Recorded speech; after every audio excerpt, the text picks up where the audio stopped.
Hello there! Welcome back everyone to Void Dwarf Studios, where we continue our search into what is a Space Marine. A Space Marine is very different depending upon whether we're talking about the Horus Heresy, or if we're talking about the Space Marine of the 41st millennium. The Space Marines of the 41st millennium cannot even think about bringing the numbers to bear that the Legions could. We're talking of a minimum, like bare minimum for a lot of the Legions, of 80,000 Astartes. Whereas a 40k chapter is now only 1,000 Battle Brothers.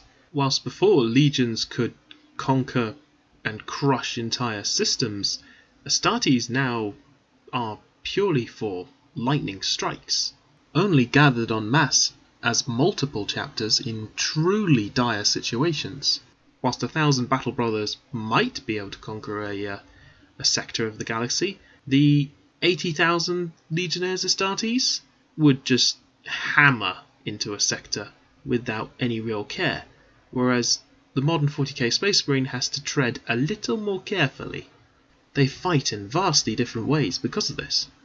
So, much like the Eldar video, I'm going to predominantly talk in this one about Space Marines' weapons, their tactics, their armour, and how a Space Marine conducts himself in combat, both in the Horus Heresy and present time.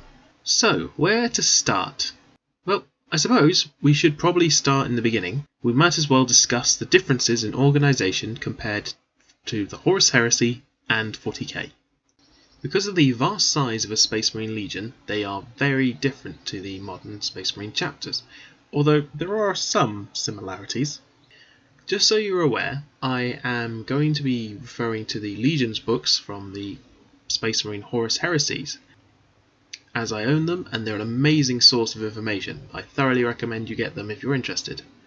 So, starting off with the basics. Again, I just want to stress this isn't going to be universal across every single Space Marine Legion. This is the standard that the Emperor basically gave to his sons and went, do with it what you like. Other legions have very different names for different things, and they also have slightly different functions for each different chapter, battalion, squad, etc, etc. So, by and large, every single Space Marine Legion was under the command of a Primarch. I have previously mentioned them. They are the final say in what happens in the Space Marine Legion. Beneath them are their senior staff officers, each with very different names: Praetor, Ancient being two of the most popular. Beneath them are the consuls.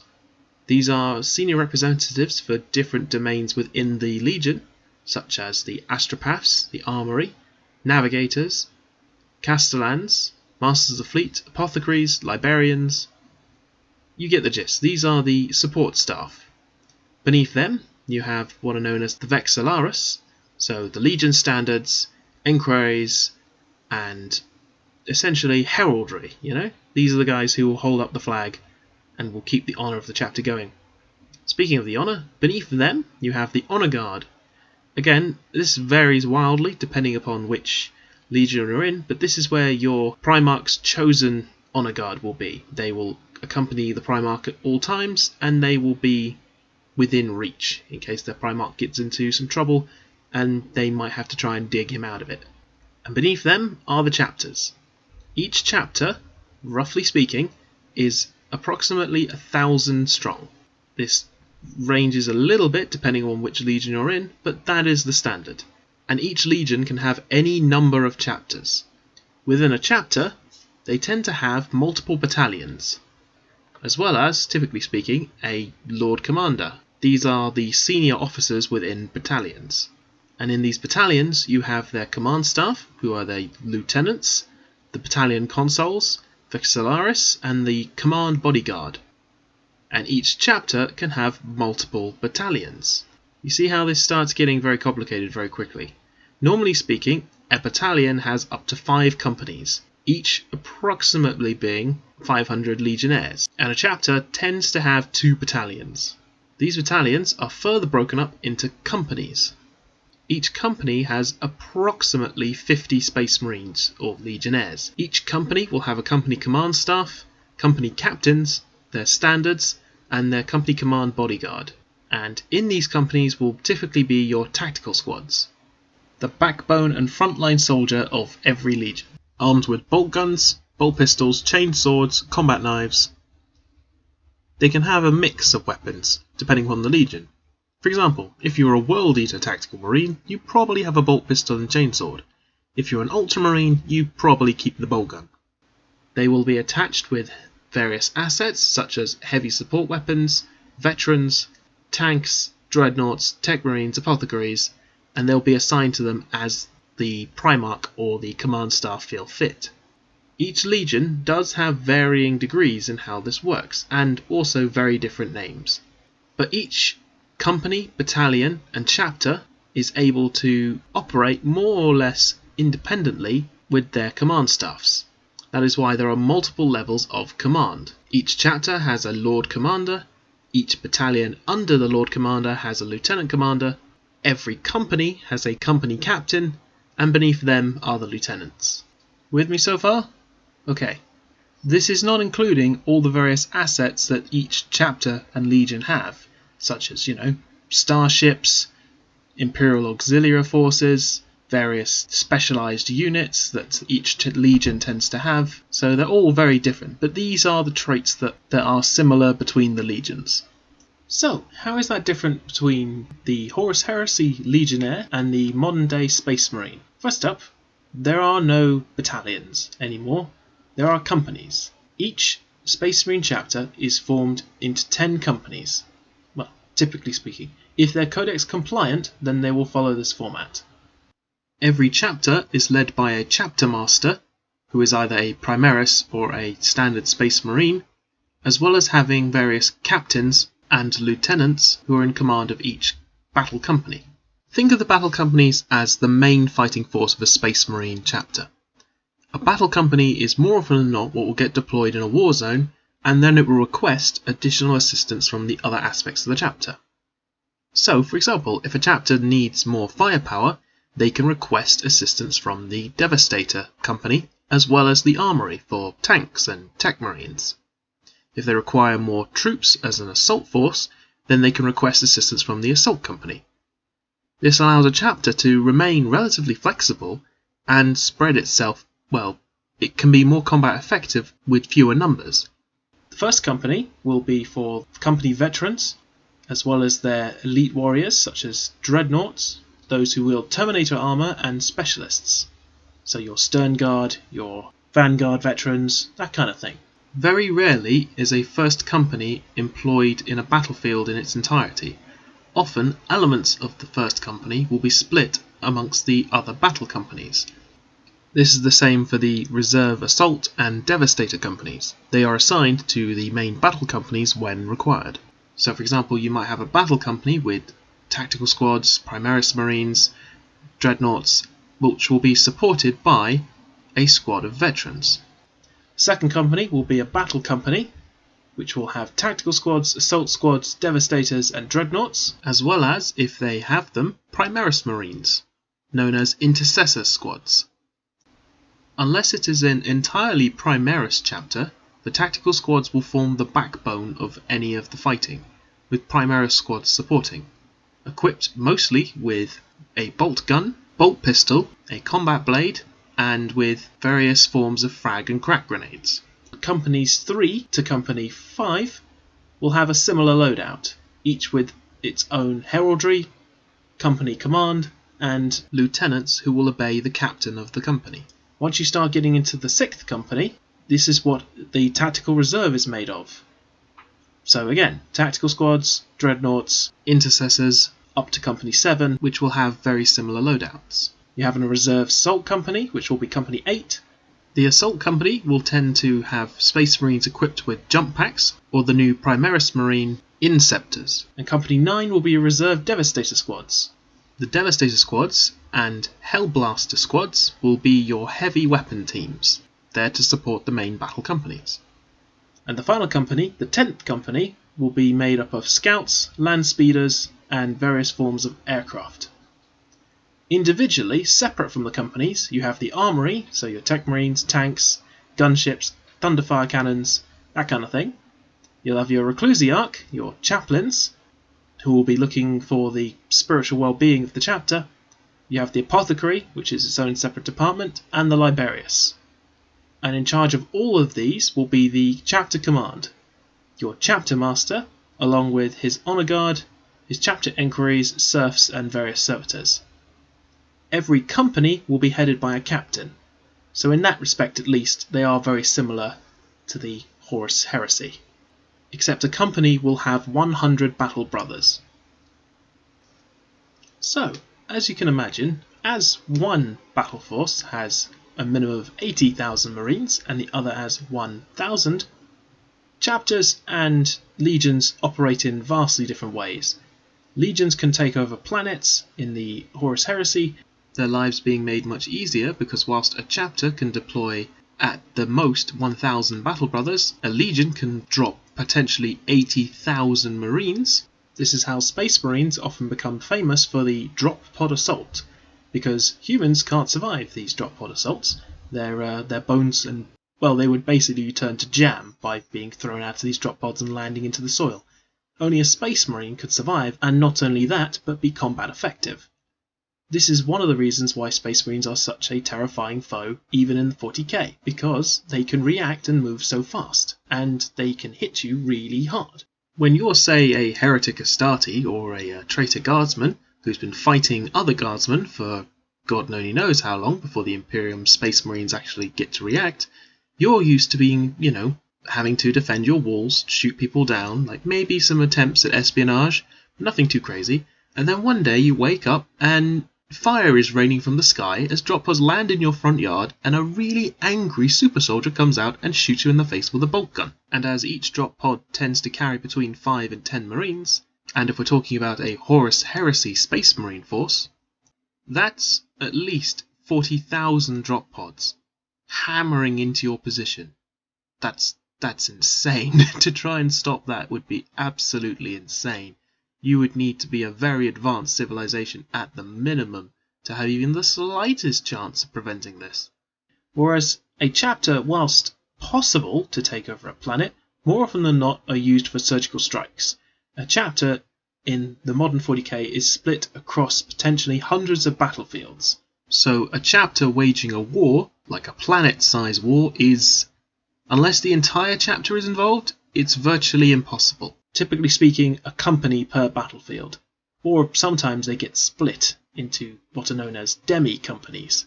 So the modern day 40k chapter is under a great deal of pressure to get something done quick, which is why they are often employed for lightning reaction assaults. They will essentially be used as the spear thrust. They will remove the head, they will take out the toughest, most difficult targets, and usually allow the Imperial Guard to mop up the rest.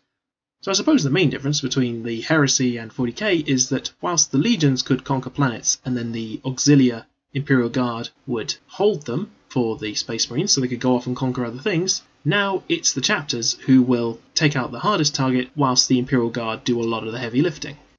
So, we've had a little bit of a chat about the sizes of the armies we have in question, roughly how they're organised, and we are talking about chapter compliant Space Marines here. There are many chapters that do not follow the Codex Astartes to the letter and have very different organisational structures, but I think it'd be best if I go into them individually in separate videos. So, I've talked about their organisational structure, I've talked a little bit about how they fight. Primarily, whilst different in their uses, a Space Marine army will be deployed via drop pod to the planet's surface, and then once a beachhead is established, they will increase their size as well as adding down more armour and heavy weapons, and depending upon if it's a Horus Heresy Space Marine force or a 40k one will depend on how it attacks its target. The 40k one usually trying to be at least a little bit more subtle, whereas the Heresy era force has more manpower on its side. So let's talk about their armour. In total, there are 9 types of power armour that are standardly created by the Forge Worlds in the Imperium. I'm going to skip the Thunder Warrior era armour just because these guys are not technically Space Marines. But I'm going to start with the second iteration known as the Mark II Crusade era armour, developed At the end of the Age of Strife, when the Imperium was beginning and the Emperor had united all of Terra, the Crusade-era armor was the standard issue power armor for Space Marines of the time. As I said, known as the Crusade-era armor because it was designed and used with the Great Crusade in mind. A fully enclosed suit of power armor allowing the wearer to operate in a vacuum, unlike the first mark which could not do this. The backpack, as in all suits of power armor from here onwards, contain the power generator which allows the Space Marine's various systems to operate. It is equipped with various sensory devices, as well as a special thing known as an autosensor. This allows the suit to essentially dampen blinding flashes or deafening explosions into tolerable levels for the wearer inside. Any chapter in the 41st millennium keeps these suits as prized relics, because they are not made anymore. In fact, you'll hear about this for quite a few of the marks of power armor we're going to discuss. The third mark of power armor is known as the Iron Armor. This armor was primarily created because there were high casualties being suffered amongst the Legion Astartes on more advanced worlds with heavier firepower. This mark of armor was perfect for boarding spacecraft, could take one hell of a beating, and meant that the wearer did not have to worry as much about getting into cover. It wasn't intended to replace the Mark II armor, but it was more for specialized operations. So this suit of armor would be perfect for your assault marines, any boarding actions that you intend to do. Essentially, if you're expecting to take a bit more of a beating, then this is the armor you're probably going to want. The disadvantage it has over the previous mark is it's noisy. It doesn't have any capability of being stealthy whatsoever, although it is quite an imposing suit of armor, and one of my favourites. Near to the end of the Great Crusade, we have the Mark IV, known as the Maximus Power Armor. This power armor was, although slightly less mobile than the previous two, could be made in far larger quantities, and was actually lighter and provided its wearer with more mobility thanks to its reduced weight. Whilst all suits of power armor from the Mark II onwards had muscular fibre bundles to help the suit move, and the Space Marine's superior strength allowing it to move even faster, this armor was preferred if you wanted to move quickly. This armor was an improvement both in protection and speed. The various systems in the backpack were miniaturized to allow for a more efficient power output, and with the new materials that were coming into the Mechanicus forges thanks to the Crusade, it allowed for power armor to continue progressing. There were several variations of the Maximus armor because of its adaptability, depending upon which legion you're in, depending on what kind of variation you might want.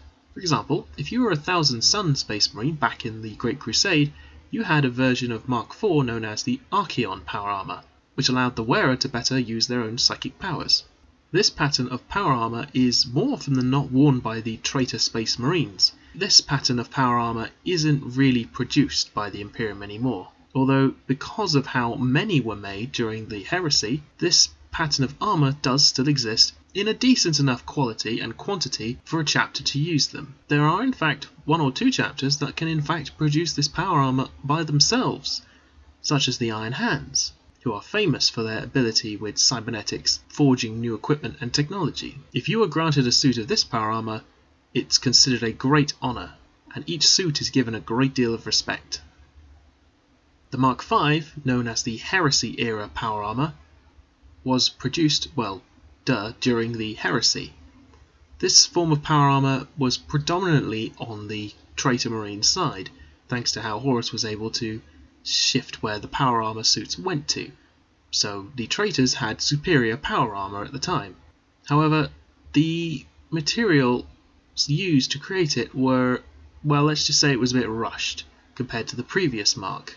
However, its main strength was its ability to remain flexible and for it to be very quick to repair. And you see those large bulbous studs on the armor?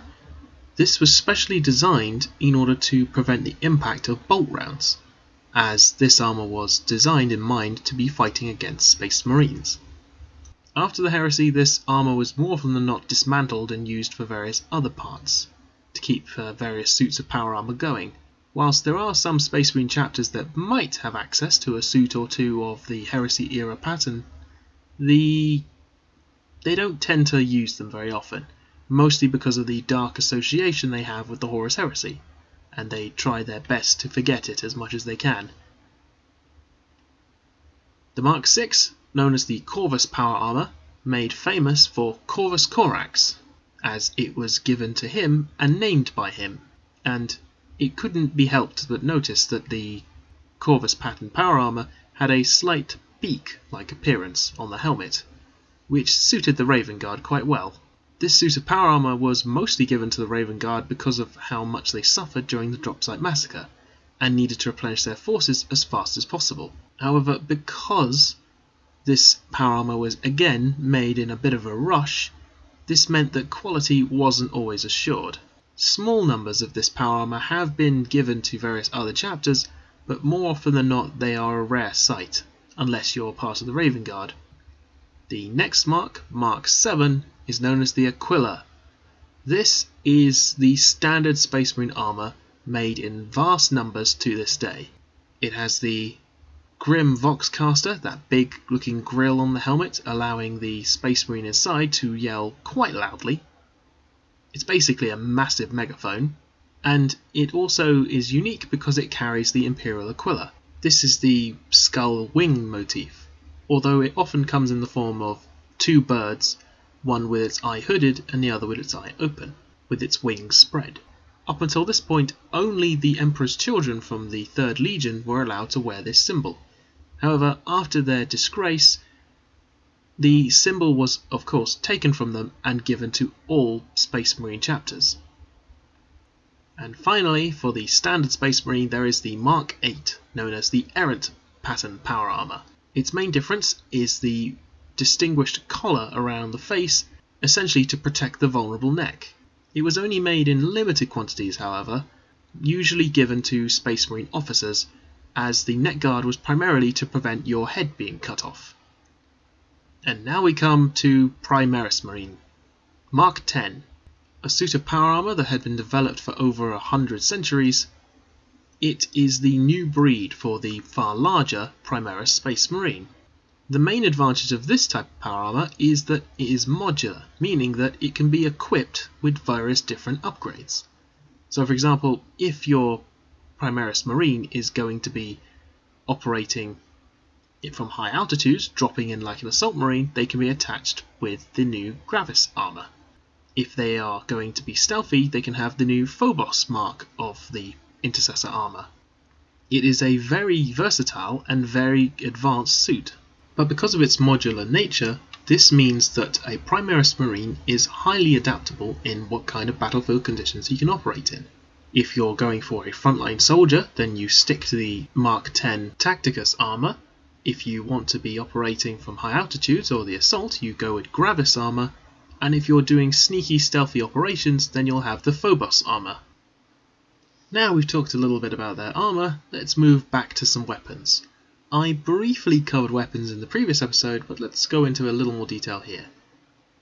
So, starting from the top, you have your bolt pistol, your bolt gun, and your storm bolter. The bolt gun fires explosive rounds, known as mass reactive bolts. Each bolt is a self-propelled missile which explodes upon impact after penetrating the target. It is designed to make massive holes in anything that isn't wearing a very thick slab of armor. Each bolt gun uses very similar rounds, but the main difference is their function. The bolt pistol is primarily for close quarters combat. The bolt gun is your all-round ranged weapon, which a standard tactical marine will tend to wield. And a storm bolter is more often than not given to Terminators. You don't really aim with a storm bolter, it is essentially a short-range machine gun, except imagine a machine gun with bullets the size of your thumb. When we get to the bolt rifle, which an Intercessor tends to wield, these bullets get even bigger, and on top of that, it packs a bigger punch. Combi Plasma is, well, it's what it sounds like. It is a combination of a bolt gun and plasma gun. This gives you a little extra utility if you want to give people an unpleasant surprise. All Space Marines are equipped with frag and crack grenades, and occasionally melter charges if they are going to be breaching something. Your Space Marine standard assault weapon will be the chainsword, This is the primary close combat weapon and tends to deal with most things, but if you need a little bit more cutting edge, you go with a power sword, which has a special force field around its blade edge that allows it to cut through materials. Well, I say cut, it more parts whatever's in the way, making it extremely good for heavily armoured opponents. Lightning claws are equally good with heavy armour, but are much better at slicing things apart. You tend to wield these in pairs, and they just make mincemeat of anything which doesn't wear power armour or heavier. Power fists and thunderhammers are if something really is a tough nut to crack. A power fist has an energy field which explodes upon impact, and a thunderhammer essentially works in a similar manner to a power sword, except that the force field comes out in a single burst when the hammer impacts. This impact is so loud, that is where it got its name from. The force staff that you see in the middle is used by librarians in order to better project their psychic attacks, and the assault bolter that you see below is wielded by the inceptors. They drop in with a pair of these and lay down masses of heavy firepower. And to your right, the plasma interceptor is essentially a heavier version of a plasma gun, capable of truly horrific amounts of damage. A quick note about plasma technology in the Imperium. Unlike the Eldar that I have previously discussed, plasma technology is, well, fragile, I think is the word I will use, because whilst it is combat effective, there is still the chance that a plasma gun or pistol will overheat and, well, usually this results in one of two things happening. Either the person realises the plasma gun's about to overheat and explode and throws the gun away and ducks for cover. Or, if you're a Space Marine, it tends to mean the Space Marine loses their hand. If you're a Imperial Guardsman, well, there's not going to be much left. In terms of defensive tools, Space Marines often, if they are in the Assault Company or Terminators, will carry a Storm Shield. This wonderful little device essentially has a force field that protects a Space Marine from damage. Whilst a Terminator is equipped with a Terminator refractor field, essentially a device that gives them an additional form of force field protection, a Storm Shield is superior and can take much heavier blows. This is why Terminators with Thunderhammers and Storm Shields are one of the toughest units in the Imperium to crack. Maybe not very fast, or not necessarily very mobile, but a solid anvil. But what happens when one of these brave warriors is, well, mortally wounded, crippled even, unable to continue serving the Emperor, or protecting mankind? What should we do? Especially if they're a hero, we can't let them die. It's a good thing that the Emperor thought of that. Well, the Emperor and Mars, I guess. The Dreadnought sarcophagus is where you'll end up, if you're considered worth saving. The Dreadnought is essentially a walker. It's a big suit of armour and mechanised arms and legs with a Space Marine inside. The Space Marine will be attached to various cables, kept in a form of fluid. Essentially, the Space Marine will be completely connected to the machine. Their sense of touch, sight, taste and smell will mostly be completely gone, replaced by sensors, cogitators and various types of scanning technology. The only thing they'll be able to feel is the cold, hard metal of their new tomb. Once in, the Space Marine doesn't ever leave. This is the Space Marine's tomb, as well as its way of continuing the fight for the Emperor. There are multiple different marks of Dreadnought armour, some Crusader eras, some used in the modern 40k, but all of them are considered prized relics and guarded fiercely by the chapters, and often almost suicidal missions are done in order to retrieve them, as the heroes inside them are counted almost as valuable as the Dreadnought itself. I think I'm probably going to have to do a separate video just on Dreadnoughts. I'm realising the more I go into this, the more complicated it gets, because now we need to talk about tanks. And if we're talking about the Heresy era tanks and 40k era tanks, then this is going to be forever, this video, as the Horus Heresy was a time of, well, before the Heresy was a time of innovation. The Imperium was coming out with new and better vehicles all the time, and it's only really in the most recent times that the 40k Space Marine has had anything new. such as the new Primaris repulsor tank. So I get the feeling that the Space Marine is going to have to be a 4-part, 5-part video series, if only so I can go into better detail on the tanks. In any case, as I previously mentioned, the tanks are separate from the battle companies. They are kept in the armory and distributed as the Tech Marines, Captains and Chapter Master see fit. And finally, also a part of the armory, we have flyers. Things like the Storm Talons, Thunderhawk dropships, Storm Ravens. Most of the time, these are heavily armoured personnel transports, or gunships, often a mix of the two. They will be used to essentially either aid a Space Marine to get close to the target fast, or they'll be used to drop them straight in. Right, that was another long one, and I hope it's mostly made sense of how a Space Marine Legion and Chapter differ. The main difference is that a Chapter has got to be used more like a spear thrust, whilst a Legion could be used like a hammer.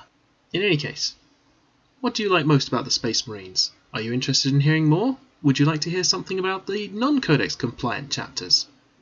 Leave a comment below and press that little like button, and I hope to hear from you all soon. Take care everyone.